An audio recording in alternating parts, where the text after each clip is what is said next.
जय श्री राधे कृष्णा दोस्तों, स्वागत है आपका आपके अपने चैनल कृष्णा भक्ति मार्गदर्शन में। आइए कार्तिक मास की आज की कहानी प्रारंभ करते हैं। बोलिए भगवान श्री हरि विष्णु की जय। किसी गांव में एक साहूकार और साहूकारनी रहते थे। उनके एक बेटा और बहू थे। बहू कार्तिक माह में नित्य प्रातः उठकर नदी में कार्तिक स्नान के लिए जाया करती थी। उसका एक नियम था, वो कार्तिक के राई दामोदर जी भगवान के दर्शन से पहले किसी भी पराये पुरुष का मुंह नहीं देखती थी। उसी गांव का एक राजकुमार भी सुबह सवेरे नदी स्नान के लिए जाता था। एक दिन उसे लगा कि कोई है जो मुझसे भी जल्दी उठकर नहा लेता है।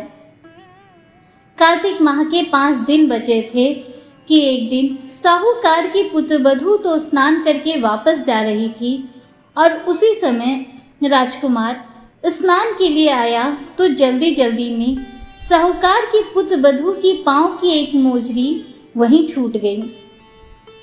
राजकुमार ने उसकी मोजरी उठा ली और सोचने लगा कि जिस स्त्री की यह मोजरी इतनी सुंदर है वह स्त्री कितनी सुंदर होगी।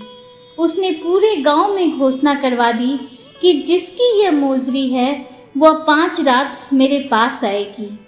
साहूकार की पुत्रवधू ने कहलवा दिया कि मैं 5 रात ब्रह्म मुहूर्त में आऊंगी, लेकिन किसी को साख भरने यानी हामी भरने के लिए बिठा देना। राजकुमार ने एक बोलने वाले तोते को पिंजरे में बंद कर नदी किनारे पेड़ पर टांग दिया। साहूकार की पुत्रवधू सुबह के समय आई, पहली पैरी पर पैर रखा और बोली, हे कार्तिक के ठाकुर राई दामोदर जी, 5 पांडु छठे नारायण भीकम राजा उस पापी को नींद आ जाए। राजा के बेटे को नींद आ गई। पुत्रवधू कार्तिक स्नान कर जाने लगी तो तोते से बोली, सुबह सुबह तेरे घर डालूंगी मोतिया हार, मैं पतिव्रता नार, मेरे सत की लाज रखियो, भरियो मेरी साख। सुबह ने कहा, ठीक है, मैं तेरी साख भरूंगा। वह तो कहकर चली गई। राजकुमार उठा और सुबह से पूछा, सुबह सुबह वह आई थी, कैसी थी? सुबह बोला, आभा की सी बिजली, होली की सी झल, रूप की सी कामिनी, गुलाब का सा रंग। अगले दिन राजकुमार अपनी उंगली चीरकर लेट गया। सारी रात दर्द में तड़पता रहा। साहूकार की पुत्रवधू दूसरे दिन सुबह के समय आई, पहली पैरी पर पैर रखा और बोली, हे कार्तिक के ठाकुर राई दामोदर जी, 5 पांडु छठे नारायण भीकम राजा उस पापी को नींद आ जाए। राजकुमार को फिर से नींद आ गई। सुबह राजकुमार ने तोते से फिर पूछा, आई थी क्या? तो तोते ने सारी बात बतला दी, हाँ आई थी।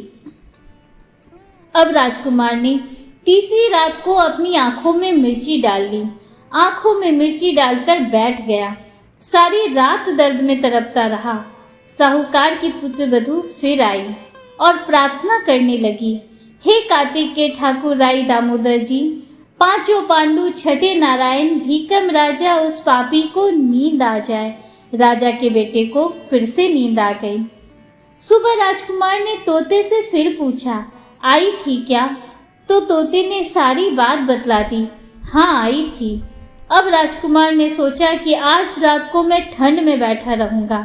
राजकुमार ठंड में सारी रात कांपता रहा और सुबह ब्रह्म मुहूर्त में उसे नींद आ गई। साहूकार की पुत्रवधू चौथे दिन सुबह के समय आई, पहली पैरी पर पैर रखा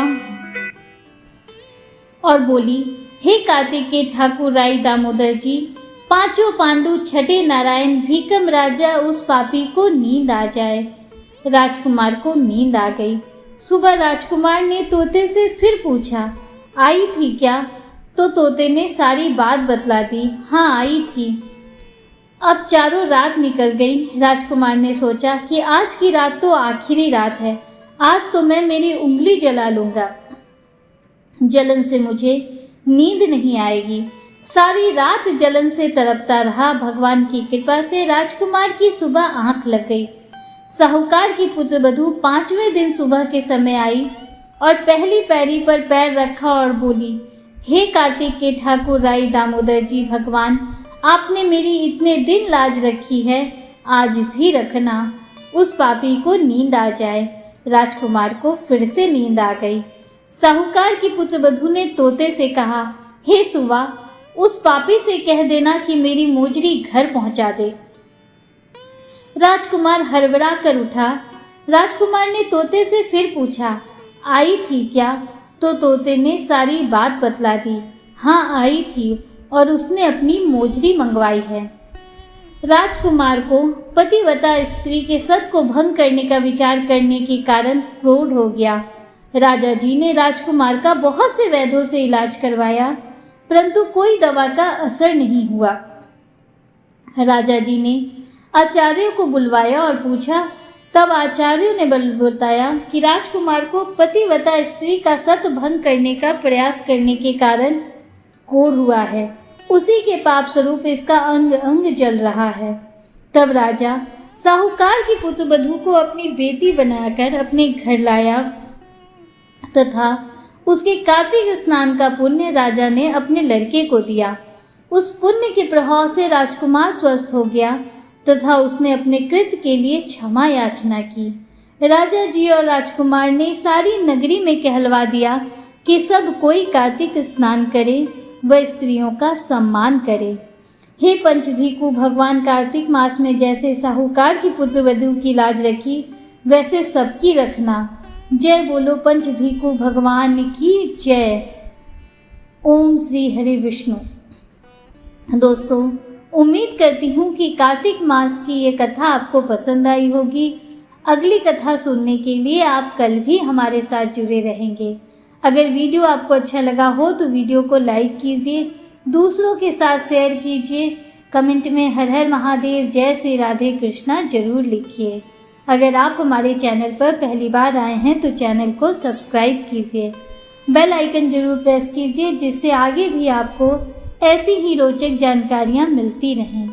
मिलते हैं आपसे अगले वीडियो में, तब तक के लिए हर हर महादेव, जय श्री राधे कृष्णा, राधे राधे।